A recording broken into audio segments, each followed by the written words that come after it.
Hello and welcome back to Pass TV. Make sure you follow us on Twitter at #PassTV. Once again, I'm Blaine Barton, and this is day 3, and I have my next guest, Connor Cunningham. How you doing, buddy? Pleasure to meet you, Blaine. Welcome. He's the principal software architect for Microsoft for SQL Server Query Processor team. Wow, try to say that 10 times fast you can. So, Connor, welcome. Thank you. So you were a speaker, you did a bunch of sessions. We'll talk about that. But first, I always like to ask,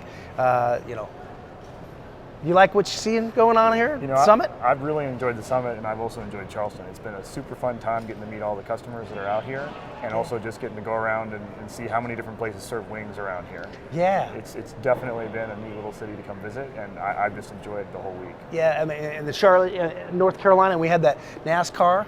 Yeah, right? yeah, we were over there last night at the NASCAR Hall of Fame. That was awesome. Awesome. It was really neat to get to see all the old cars. And there's a lot of working parts there, right? And a lot of history and all that. So tell us a little bit about yourself. Where are you from? What you're doing with Microsoft? Yeah, I actually am a software architect. I work on a team in Redmond on the SQL team, but I live in Texas. I'm originally from there. I spend my time traveling back and forth because I enjoy the sunshine a bit more than sometimes how Seattle is a little cloudy for me. But I get to work with a team there, and I get to build database engines all day, which is super fun. For a long time, I built query processors and query optimizers as my primary job. The last year or two, I've been working mostly on large-scale cloud installations, so what you would call Windows Azure SQL Database. Awesome. And that's been lots of fun because everything there is completely new, and you have to kind of go invent what the solution is before anyone else does, and sort of build the platform and move it forward. Yeah, SQL is a complex product, and I have to say I have been using Platform as a Service up in Azure and be able to spin up a SQL database in about 5 minutes. It's amazing, and having that infrastructure of all the hardware taken care of in the data center, and just being able to do a database right off the bat. Absolutely. It's crazy. Customers are really responsive to that specific point.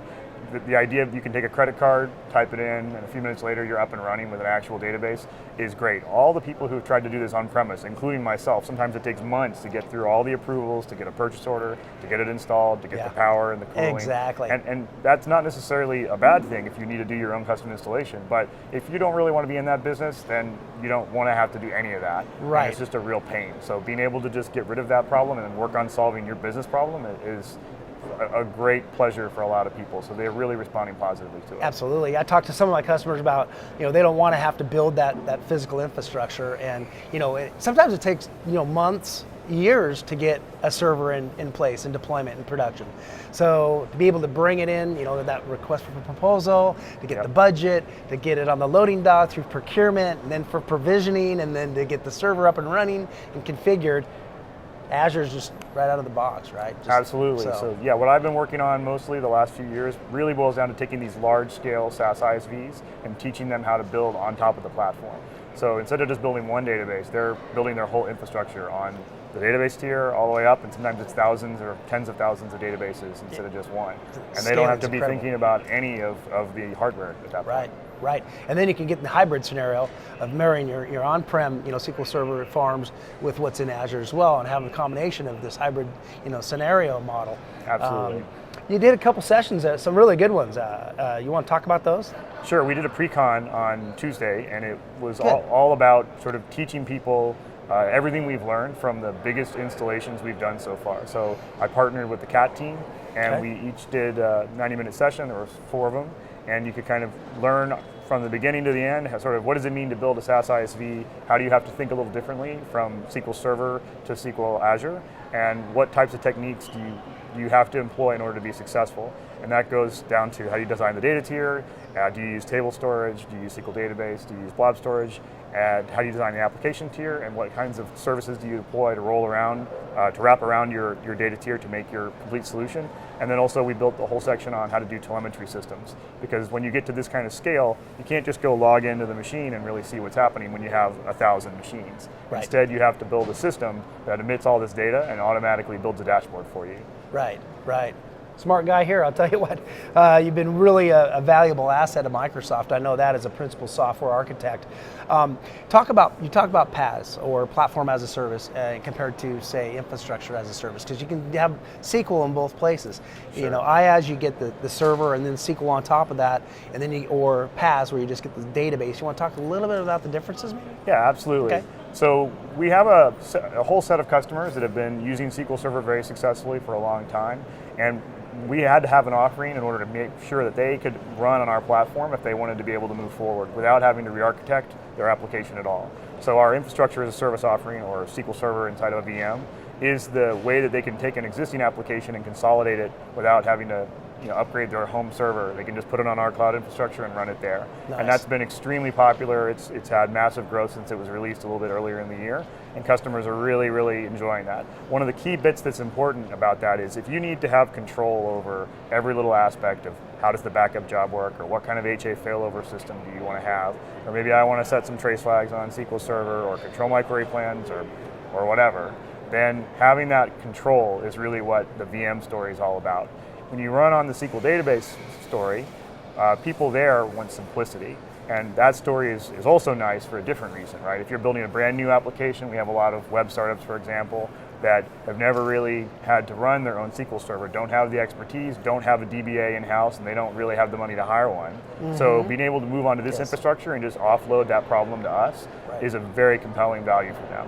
Absolutely. So those are pretty much the main differences that I see. You can kind of go deeper on the SQL database side, you can go deeper on the SQL VM side. For me, it really boils down to what kind of scale do you want to achieve, what kind of problem do you want to solve. We typically see more OLTP solutions in the SQL database space, whereas in the VM space you can even do small data warehouses where it's not as easy to do in the SQL database space right now. Right, and SQL's not just for enterprises anymore, No. right? Especially with Azure, SMB, the SMB space, small and medium businesses, right? You can get databases up and running very quickly in the cloud. Absolutely. We see departmental stuff, we see small, medium business, and there's a huge opportunity because a lot of databases that get installed are really underutilized, right? They end up being used on a machine that's only 5% active or something like that. Right. Being able to figure out how to put that into the cloud will let you save money if you figure out how to stop having to run that machine of your own. Right. So there's definitely opportunities there for people who don't really want to have to maintain all of their servers to start thinking about which pieces make the most sense to put in the cloud. Right. Now, you talked a little bit about the SQL ISV, or the past ISVs. Can you tell us a little bit about that? Sure. So the pre-con, right? Yeah, the pre-con session we did was all about how to build these large-scale ISVs.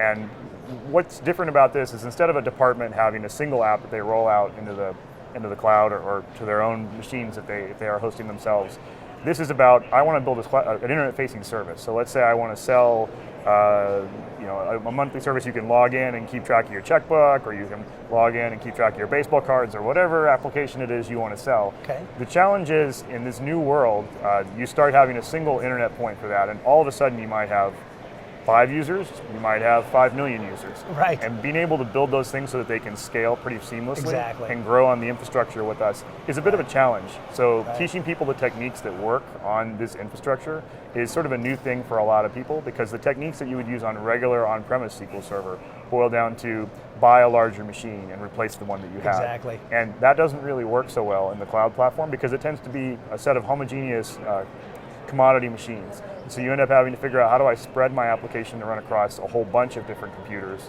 instead of just one huge computer. Right. That philosophy is a bit different, and really the pre-com was all about teaching people that. In fact, my other session was also in that same vein.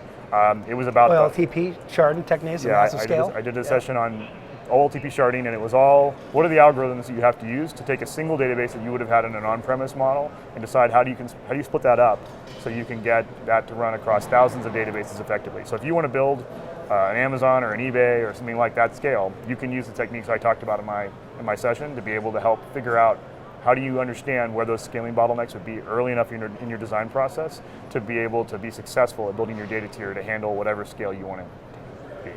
That's fantastic. Connor Cunningham, thanks for being here today. Thanks a lot. All right, thanks for being on Past AV. Pleasure. So with that, we're going to go to a clip. We're going to see what was happening throughout the last couple days. And with that, let's go to the clip.